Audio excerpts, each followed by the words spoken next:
more or less. New video. If I counted that right, my phone just said it timed out, so it's continuing the recording but in a different thing. If I timed that out right, it may be completely wrong and it's not a new video yet, but I'm gonna assume it is. So, proviet again. Back to my thing. So yeah, I was there for a year or two, maybe a little less, maybe a little more, as a man, and then I was found out more or less. And this is the one that replays my mind. Like, I hate this one. I was working with the ABC kids, as they called them, which were special ed. Is another way of calling it. It's for whatever reason, they were not mentally fit to be in classes with other people. They may be in certain classes, like this person may be really good at math, so they let them be in math, but they can't read yet, so they need to have reading separate. It was more of things like that. And I was in that class because I'm autistic, but it wasn't because I wasn't a person, which is weird. I don't mean that, like, I was one of the helpers, who would assist these children in getting things done. And some were really bad, like some were in diapers and everything else, and I'll admit that, like, I was better shaped than them. And I don't want to judge anything, obviously. They can't control that. But, so even though I was autistic, I wasn't that level of it. I don't know, there's so many differences in autism, and I'm sure some were Down syndrome and everything else, but, whatever.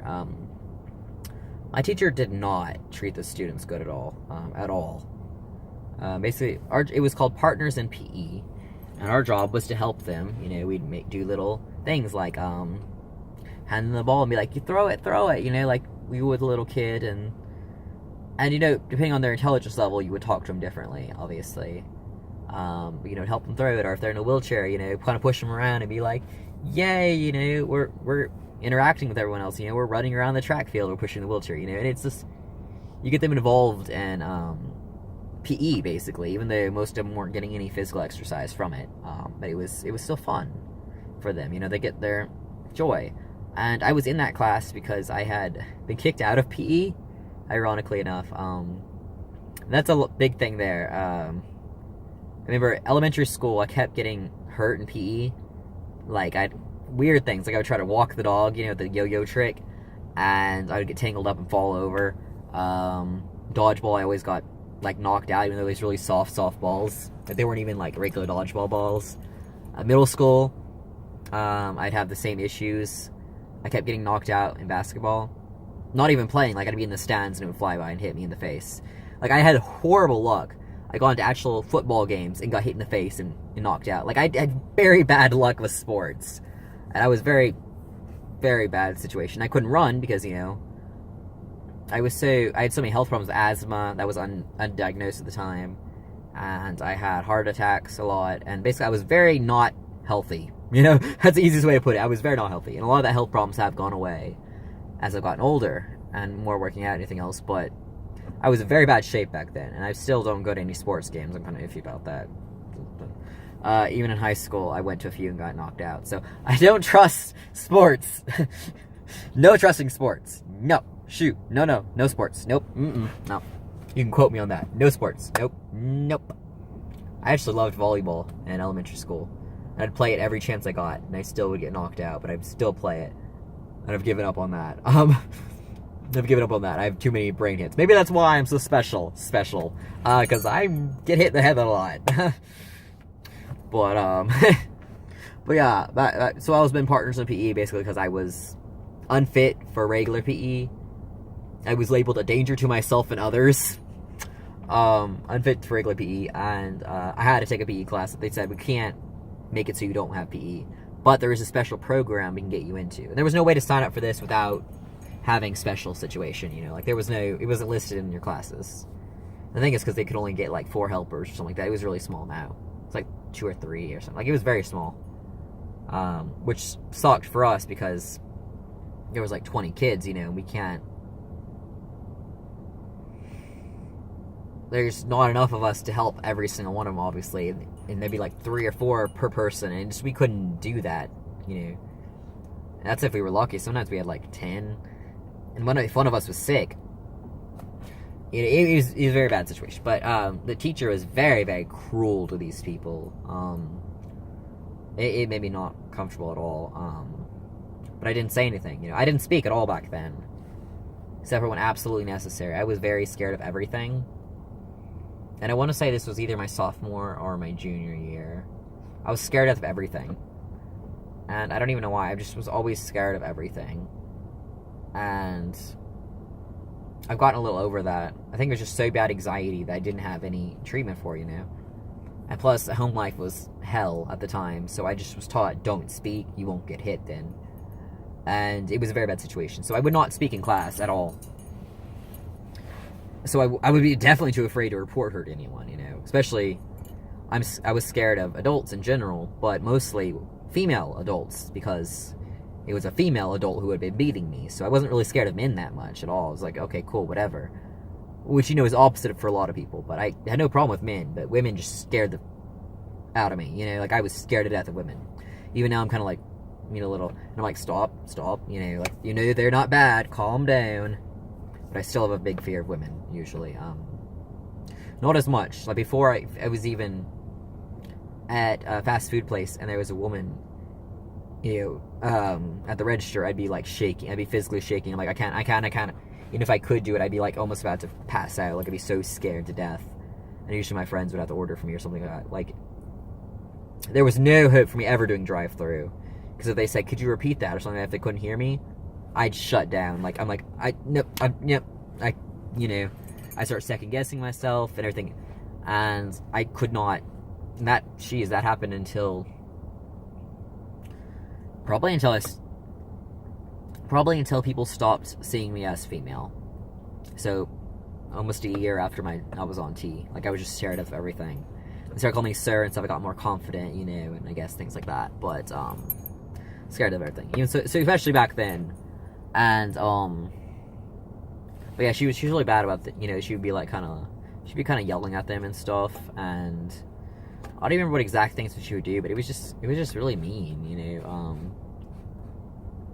Like, they'll be picking at their shirt, but they're not bugging you, you know, not causing the problems, they're not, you know, pulling a string or anything, they're just kind of picking at it, and she'd be like, smack them, be like, no, stop that, you know, or she'd just yell at me even if she didn't smack them, and, you know, they weren't hurting anything.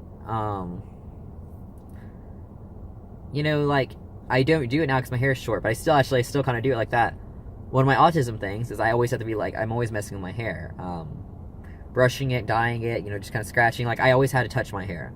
It was very, you know, that's one of my things. And every autistic person seems to have a thing with textures, shirts or anything. Like, I always have to be kind of holding something, crossing my arms, messing with my jeans, which I'm doing now, and, you know, anything like that. I always had to do. So their personal thing was, you know, they had to, touch their shirt, and it wouldn't cause any problems, you know. But she'd yell at them, and they'd start crying, and they couldn't communicate. I don't know if they couldn't physically communicate, or if it was an issue like mine, but they would never speak, and so they'd just be crying, and they wouldn't. It didn't look like they'd understand why they were in trouble, and that was such a horrible thing. She would do things like that, or you know, it'd be snack time or something like that, and snack time was towards the end, and someone hadn't finished their animal crackers, so she would take them all away, instead of letting them, like, pack it up for later, or something like that. Like, you know, she was very much like, you guys are children, I'm telling you what to do. And I'm sure some of them needed a little more help, but a lot of them were my intelligence, you know, like, most of them made me look dumb. And so they were, like, amazing at everything, but social skills were kind of shit, which is my thing, you know. I'm not amazing in much stuff, but, you know, a certain subject or so, but I just can't do social situations. And a lot of them were like that. Or one of them, she was a completely normal intelligence. She just was in a wheelchair, and the classroom doors weren't big enough to fit a wheelchair. That was it. That was like 100% her only thing. And she was treated like she was a moron all the time. And, you know, she was like, I'm a normal person in every way. But they just wouldn't let her do anything. Honestly, she was more of my helper in the PE situation thing than I was hers. Which was kind of interesting. Like, I'd push her around and stuff. But while I'm doing that, she'd be helping me with homework and things. Like, she was my helper. she would talk for both of us and things like that. She would help me out, and everyone was like, kind of like, you're supposed to be helping her, she's not supposed to, or, oh, you're so good, you're letting her make decisions, and I'm just like, she's helping me 100%. Like, I knew I was really bad. And they would never let us have the same partner 2 days in a row. Like, we'd have to switch every time. It was weird. She didn't want us to build a bond with any of them, which was very strange to me. She wouldn't let us build a bond with any of them. I remember she threw a big fit because, we were supposed to plan a PE thing for them to do. Like, that was our final exam, basically. We had planned an event. And I planned, I don't remember what it was. I think it was like archery with Nerf things. So I don't know what it was, but like they all could do it easily. I think it was like a little basketball or soccer or hockey. It was like something, basic. But they could all do it really well. Like we had done it before, and it was just more of, we had done something similar before. Whatever. So it was like completely allowed in there. And she threw a big fit. Like she's like, you can't do this, can't do this. But she didn't tell me I couldn't do it until it was the day of. And she said, you have 5 minutes to think of something we're going to do instead. So I'm like, well, shit. Like, I don't know what I'm going to do. This is our only grade for the whole class. So I ended up getting, like, a C in that class, which I was a straight A kid, so that was horrible. But it was our only grade for the class at all. And so I was scared to death of that, obviously. So the only thing I could think of, I'm not a big sport person, and to rent any of the things, we had to ask like a week in advance. So the gym didn't have anything except for the ones I wanted, Well, they weren't supposed to, but she had apparently told them already not to release those. So we had no gym equipment whatsoever. All we had was walking, basically. And we couldn't have a walking. We had to have an activity. And so I guess I could have thought of like Red Rover, Come Over, or whatever those things. But I hadn't heard of those until I was in college, Or, I really hadn't heard of them. So, only thing I could think of was like hopscotch, which they couldn't do, a lot of the wheelchair people, and a lot of the other people weren't really coordinated, So it was like, that wasn't going to work. So I fell back on arts and crafts. Like, I knew it wasn't PE, but we had done a few artsy things, with the people who couldn't be involved. So I was like, this is all I could think of. And it was around Christmas time, so we made like little snowflakes, we got to cut them and everything else. And decorate it with glitter and stuff, and it was fun. It was a little challenging for someone who couldn't cut right, but that was more physical difficulties than mental. But I walked around and helped everyone, and she was so mad. She's like, this isn't PE, this isn't da-da-da. And she threw me a fit, and I'm just like, well, I had a PE thing planned. If I knew enough ahead of time, I could have planned something else, but I didn't. So that's on you. I mean, I was pretty straightforward about that, but before that happened, I'm just trying to get this background thing about how horrible a person she is. Okay. But before that had happened,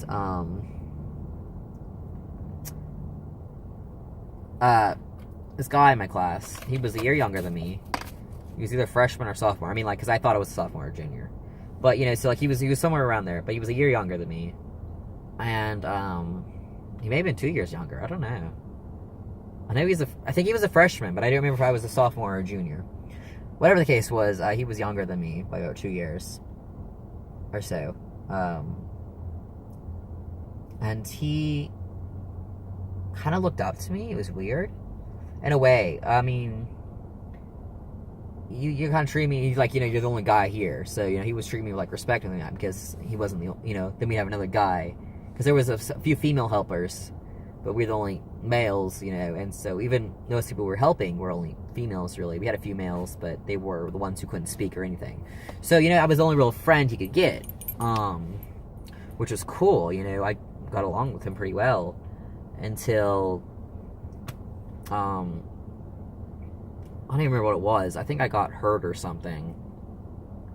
Or, no, I was asking a question, and she was ignoring me. Like, you could tell she heard me. And my friend spoke up and was like, hey, he asked you a question. And she started yelling at him, saying, how dare you call her a he? It's insanely insulting. I know she's not very pretty, but you can't call her a he. Da-da-da-da, I can call your parents. Like, she threw a huge fit about it. And I'm just like, ma'am, I am a he. And she's like, shut the fuck up, you know?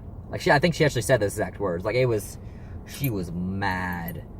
And I was never treated right after that. Especially by that guy. You know, he kind of, I'd be like, you know, I'm a guy, she messed up. Don't bring it up with her again, but I am a guy. And he kept asking questions, which I guess I get. And then I would, you know, eventually I came out as trans to him. It took me a few months, I think, to do that. I came out as trans. And, of course, he had a lot of questions about that. And then after that, he never treated me normally. Like, he'd be like, do you really have a dick? You know, before he even came out as trans, he was like, do you really have a dick? And I'm like, yeah, I have a dick. He's like, pull down your pants, show me. And I'm just like, I'm not gonna fucking show you my dick. You know, like, what? That's probably gonna get this video flagged, but no. Yeah, I'm just gonna go strip in front of everyone. Yep. Sounds perfectly normal. Like, you don't do that. I think the only time I've seen people talk about, do you have a dick, and be correct in that way, is trans to trans. Like, do you already have a dick? And they're like, yeah, I do. And it's like, oh my gosh, how'd the surgery go? Who did you get? You know, like, that's the only time I've ever seen it be that way. And be right. Even then it seems a little weird. But I know when I met my roommate, we were all talking about, oh my gosh, you have a dick. And it was, it's one of those little stand-up-y things that, you can look that up, it's pretty cool. Basically, it's a prosthetic that helps it so you can look normal when you're in the bathroom. You can actually stand up and go instead of, like, sitting down or whatever. They're pretty cool. They're really expensive, too. But he had one of those, and we're all like, oh my gosh. You know, we're all asking questions about his dick. And, but yeah, so, again, it's just like, you don't ask someone to pull their pants down. I wouldn't ask a cis guy to pull his pants down to prove it. I'd probably be, well, since it's a guy, maybe not. But if it was a girl, then I definitely would be accused of sexual assault and probably sentenced to prison. You know, like, you don't ask someone to do that at all. No. And honestly, if he had tried to force me, I could have sued him for sexual assault, and they would have believed it since I was biologically female. But again, I don't speak, you know, so I would never have sued him. But I don't remember if he ever did try. I think he might have at one point, but again, I don't. It was such a traumatic thing. I kind of forgot a lot of it, except for the main points. You know, plus it was years ago. But it was a really bad situation. He would never treat me the same again. He would always be, you know, call me he, she, or it, or the girl that's a guy. And I don't think it was that he didn't understand. I think it was just purely to be mean. And he never treated me the same after that. Like, later on, he told me he had a crush on me because I'm a cool person and I'm a girl. And I'm like, that's no. He's like, you act like a guy, so you're cool, but you're a girl, so I can date you. And I'm like, no. I'm a guy. If you want to date me, that's one thing, but it'd mean you are bi or pan or gay or whatever, but you'd be like, you like guys. And, you know, he got very harassing then, like, not email, but I mean, texting and Facebook messaging nonstop about how much, you know, he wanted to have sex with me, and, you know, all these things about how, I was the girl of his dreams, and it was very bad. And apparently he had done that to a lot of people. Not the trans situation, but like he had done that to a lot of girls he met. And my ex actually dealt with that situation, interestingly enough. And they're now trans too, so maybe that's what kept us away from that. No, but he's kind of a sleazeball. I could say that now. I hate him. I don't even remember. Well, I probably could remember his name if I tried. Probably go through my Facebook. He's probably still on my friends list. I don't know. You know, I don't really take people off very often. But oh, now I remember his name. Yeah, I remember him. I don't want to say last names because people might know him. But then again, the only people who watch me, you know him. But just call him Chris. That's as much as I would go into it. I'm sure instantly people who know him are like, oh, you're him. Everyone knew he was that guy, and he would do it for years and years. Like he did it for the rest of my high school career. So maybe only been a year. I don't remember again if I was sophomore or junior. But he was a horrible person, and apparently he had like nudes from a girl he was like sending to people and stuff like that. It was really, really scary. I don't know. It was all, of course, theory. People said this was happening. You know, you don't know if that's actually what's happening. I love I'm just sitting in Walmart parking lot. There's still a lot of cars, so I don't feel too bad. You know, I've been here forever. But it was a very bad situation there, and I ended up going. I was so destroyed. He told everyone that's really a girl, and things like that, or that's my girl. Like, you said that a lot, which really was bad, because I wasn't dating him, obviously. I wasn't even friends with him at that point. Like, you are a bad person. And I ended up getting so yelled at, and then all that with the teacher, you know, constantly calling me female. And one teacher separates by males and females for this little, like, Jeopardy game. And I'm with the males, and she threw, you know, she was like, no, you go with the girls. And one of the guys was like, look, we know he's pretty feminine, but, you know, he's with a man. And he was trying to defend me with that. And then one person even said, does it even matter right now? There's more girls than guys anyway. You'll need to even out the group. Like, you know, they were really supporting me, and the teacher did eventually let me do it, I think. And then the second time, we split, and there was a lot of girls absent, so they made me go with the girl team, unfortunately. But then I told them that it was more of the girls were outnumbered, you know, I had to go help them out. And, you know, I would always I don't know if anyone ever suspected. I don't know if anyone even knew what trans was back then, so they may have thought I was just a girly guy. I don't think they ever thought anything of it other than that, or it was a manly woman. I don't think they ever thought I was a trans person. Like, I don't even think the teachers really registered what that was. At least that's my way of, I kind of an innocent view in the past, and maybe they were cruel and knew, but I didn't see that is that way. But with my one teacher and then Chris, and everything was just so bad that I was kind of forced in the closet. Partly, it was more of that, and then of course home life. My mom was constantly telling me I was hideous and I need to go back to being a woman. So I went to being gender fluid, which was, you know, some days I feel more masculine, some days I feel more feminine. And there are people who are genuinely gender fluid. It doesn't mean you're kind of hiding the fact that you're trans. It does not mean that whatsoever. It's genuinely people who are gender fluid. And I was starting to think I was after, like, I identified as gender fluid for, oh geez, about 3 years. Like, I identified as gender fluid longer than I did as trans. And I was happy. And if you guys don't know that, yeah, you know, some days you're more of a girl, some days you're more of a boy, some days you're more of a mix, some days you're more of both, like a weird mixture of, I mean, some days you feel like neither, you're kind of agender. And I would start dressing that way, and usually if I was dressing like a man, I found a way to hide it. Like, I got smart in that way. I knew my mom. I woke up and went to school before my mom would wake up, because my school bus came at like 6 in the morning. It was like horrible. But I knew that, and then I knew I got home before she got home. But I'd have a very short time, only like 10 minutes. So I had to rush to my room and change, and then go back downstairs. And then sometimes I was late, and I was like, oh my gosh. And I would make excuses for theater or something like that, and she believed that. But at the time I had longer hair. I mean, about right here. I was probably like here. And then I would just tie it back in a pony, and it's still, I probably didn't pass at all. But I felt confident as a man, and that was really good. My blonde hair, my bulky glasses, like, I was kind of a wreck there, but, and that lasted up until last year or so.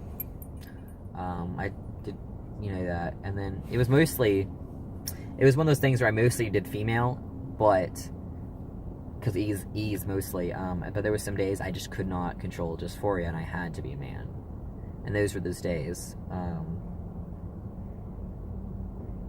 And I don't mean, like, any relationship I made then was wrong. Like, because I dated this girl, and I loved her every way. She was great. She was amazing. She was a lesbian. Actually, she may have been pan. I don't know. But it didn't mean, like, I was hiding myself from her by not being trans to her. And I don't even know if I mentioned it to her at all. I might have. I don't even know, but she was very very accepting of everything. So I don't know. She was insanely sweet, and we got bullied a lot, mostly by the teachers. It was a very bad situation. We had one teacher that was very much anti-goth, which we both were goth at the time. Anti-gay, which, you know, we would look like a lesbian couple. You know, things like she was very against everything that I did, in every way. She's actually why I quit my dream. I wanted to be a teacher, and I quit that because she was the one who was training the teachers, and I did her for about a year, and then she accidentally forgot to sign me up for dual credit for the class, which is what it was supposed to be. You're supposed to graduate with 2 years of 2-year college degree and guaranteed job as a teacher in that Garland ISD after you finish your 2 more years and get your bachelor's or whatever. It was guaranteed job. She didn't get me my dual credit, and the school said the only way to do it was if there was enough people who didn't get dual credit, then they could redo the class and do dual credit. But I would have to take the exact same class again, and there was everyone who didn't get dual credit had graduated, you know. So there was like 2 or 3 of us, so we couldn't do it. But so I just was like, you know, screw that. I can't take the class again, because then I wouldn't have had the second class. You had to take 2 to get the to get everything else you needed and the guaranteed job and thing like that. And I'm like, I wouldn't be able to get the guaranteed job because it's going to be my senior year, and I could only take 1. And, you know, because I had been doing it since freshman year. Like, I was pretty angry about that. But yeah, so there was a lot of bullying going on, mostly from the teachers, and you know, it happened.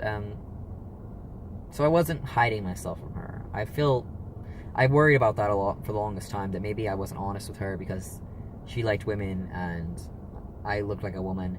And then I'm like, you know, it wasn't that I wasn't a woman. I was both. I was neither. I was this one, I was that one. You know, like, I wasn't that I was hiding anything from her. And there's still some days I miss wearing a dress, and I think of how pretty it was to flow around and anything else, my little skirts. But then if I try to pick up a skirt, my dysphoria just hits like that, and I'm like, I can't wear the skirt. So it's more of a thing where it's like, more of love the aesthetic of it, or the feel of it. Like, maybe I'd love a kilt. I don't know. Maybe I would love a kilt. Maybe one day I'd feel confident enough to cross-dress. I'm just still, you know, very iffy on that. I'd love to, have you seen some of these pictures of these guys with, like, tight shirts and, like, skirts and things like that, and jewelry and stuff, and they look like full beard, and they're just gorgeous, or guys with makeup, and it's just, oh my gosh, that's how I want to be. I just still worry I don't pass enough. Even though, like, no one's mistaken me for a woman in a while, I'll feel, like, confident, and then one person will do it, and it'll just throw back I have to restart my confidence, basically. And, you know, they'll be like, oh man, I'm sorry, it's just usually a woman that works here. It's something like that, but I still just throw it back. But, so yeah. And I identified as fluid for a while. And it was more towards, last year of college that I was wearing only male outfits, or I'd wear female outfits and just kind of feel, I just wasn't happy. I was not happy at all, and I don't know why I wasn't happy, you know, but I'd wear my men ones and be, like, really happy. So I was, like, doing the man thing, you know, which is gender fluid. You could be a man for a week or a month or just a day, you know, like, whatever long you feel like a man. And it was for months, and it got to the point that I was like, I contacted a good friend of mine and said, I think I want to try being trans again, as a man, completely. Could you start calling me Beck, which is what I went by at the time. Actually, for the longest time, I went by Adam, which is what I went by in middle school, and not middle school, high school, I went by Adam. And Beck was more when I became gender fluid, because it was kind of a gender-neutral name. Or it was a male's name, but it was like a male's version of my name. So it'd be Beck or Becca, you know, like, it was working, but then apparently everyone still thinks Beck is short for Becca, so I ended up having to drop that. Because, you know, I didn't want to get rid of my name completely. Like, I wanted to legally change it, obviously. But I didn't want to, you know, I know my parents chose that name for a reason, and stuff like that. So I didn't want to, like, give it up. But it just wasn't, even now, and if I try to go by Beck, people would be like, that's kind of funny, you know, oh, you must be foreign, or like, they'd try to think of something that it didn't sound right to them. And I admit, the only Beck I know is a Canadian. Like, and it just doesn't work that way. But I told him, I want to be Beck now, and he was like, okay, let me know if I need to change anything. And I went by Beck for a while, and